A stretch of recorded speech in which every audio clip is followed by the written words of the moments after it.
2017 साल पुस 1 गते राजा महेन्द्रले तत्कालीन जननिर्वाचित सरकारले देश र जनताको भलाइको लागि राम्रो काम गर्न नसकेको, देशमा भ्रष्टाचार अशान्ति बढेको, नेताहरू पद वा कुर्सीको लागि मात्र लडाईँ झगडा गरिरहेको, मुलुकमा विदेशी हस्तक्षेप बढेको आदि कारणले दलमाथि प्रतिबन्ध लगाएर शासन सत्ताको सम्पूर्ण अधिकार आफ्नो हातमा लिए। निर्वाचन पछि बनेको यो मन्त्रीमण्डलले शान्ति सुरक्षा कायम गर्ने जस्तो हरेक सभ्य सरकारको प्राथमिक कर्तव्य पनि पूरा गर्न सकेन। प्रशासन यन्त्रको पुनर्गठन र सुधार गर्ने नाउँमा भएका मनमानी कार्यवाहीहरूबाट प्रशासन यन्त्र नै ठप्प बन्द हुने अवस्थामा पुगेको सबैलाई थाहै भएको कुरा हो।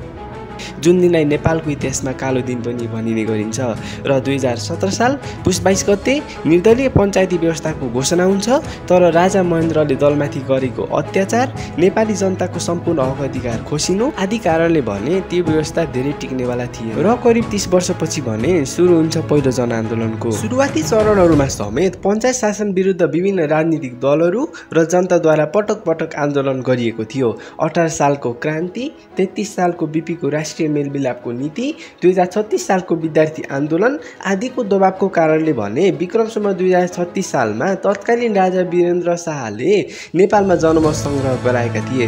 बहुदल वा सुधारिएको पञ्चायत कुन रोज्ने भनी गराइएको जनमत सङ्ग्रहमा राज्य शक्तिको दुरुपयोग गरी पञ्चायत पक्षलाई जिताइएको थियो। त्यसपछि पनि देशमा बहुदलीय व्यवस्था स्थापना हुन नसकेपछि विक्रमसम्म 2042 सालमा नेपाली काङ्ग्रेसले सत्याग्रह सुरु गरेको थियो भने नेपालका साम्यवादी दलहरूले पनि आफ्नै किसिमको सङ्घर्ष गरिरहेका थिए। प्रथम जनआन्दोलनको नेतृत्व दुई व्यक्तिद्वारा गरिएको थियो, वाम मोर्चाका मनमोहन अधिकारी र नेपाली काङ्ग्रेसका गणेशमान सिंह। जुन जनआन्दोलनको उद्देश्य जनताको हक अधिकार फिर्ता ल्याउने र 30 वर्षीय निरङ्कुश पञ्चायती व्यवस्थाको अन्त्य गरी प्रजातन्त्रको पुनःस्थापना गर्नु थियो।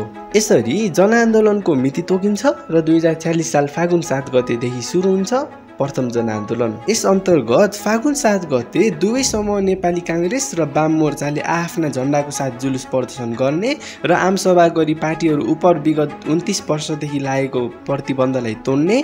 फागुन 8 गते नेपाल बन्दको कार्यक्रम अनुरूप देशभरि यातायात, शिक्षा संस्था, उद्योग धन्दा, कल कारखाना र व्यापार बन्द गर्ने।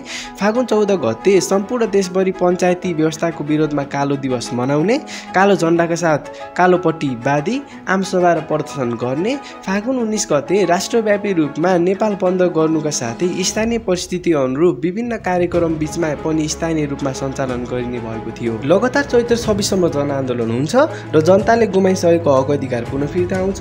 यसरी यस 30 वर्षको अवधिमा जनकपुर काण्ड, झाप विद्रोह तथा सुनखानी हत्याकाण्ड, हवाईजहाज अपहरण काण्ड, टिमुर बोटे काण्ड, रत्नकुमार बानत्तो काण्ड, जनमत सङ्ग्रहको घोषणा, विद्यार्थी आन्दोलन तथा जनमत सङ्ग्रहको निर्वाचन, पिस्कर काण्ड, सत्याग्रह र बम काण्ड जस्ता ठुला घटनाहरू हुन्छ। यसरी विक्रमसम्म 2017 साल पुस 1 गते राजा महेन्द्रद्वारा खोसिएको हक अधिकार, स्वतन्त्रता नेपाली जनताले फेरि प्राप्त गर्छन्।